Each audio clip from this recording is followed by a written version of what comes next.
σας και πάλι, παιδιά. Είμαι η Αβατροκόρα και σήμερα θα ξανακάνουμε ένα quiz. Πάμε να ξεκινήσουμε. Σώστε την οικογένειά σας από φωτιά ή παίξτε ξανά το Prime Fortnite. Θα σώσω την οικογένειά μου από φωτιά. Τι! Ρε, πάτε καλά! Πάτε καλά, ρε! Αυτό το ρεμπόδο Fortnite θα το πάρω να το κάψω. A few moments later. Κρύο ντους κάθε μέρα ή κρύα γεύματα κάθε μέρα. Κρύο ντους κάθε μέρα. Να είστε διάσημοι, αλλά δυστυχισμένοι, ή να είστε άγνωστοι, αλλά χαρούμενοι. Να είμαι άγνωστη. Τι να το κάνω το διάσημος μου, ρε.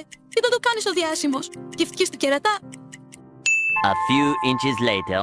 Να έχετε απεριόριστη ενέργεια ή να έχετε απεριόριστο ελεύθερο χρόνο. Να έχω απεριόριστη ενέργεια. Όχι να κάθω πολύ μέσα την τεμπέλα. Να κάθω πολύ μέσα την τεμπέλα να μην κορώ τίποτα. Τι!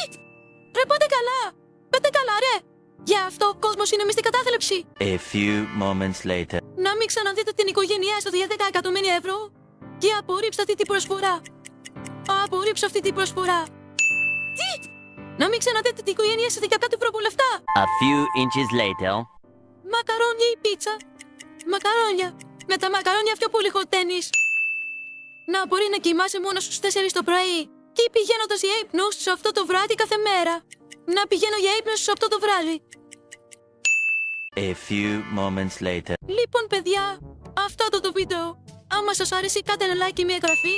Και θα το πούμε στο επόμενο βίντεο. Να έχετε μια όμορφη μέρα. Γεια σας!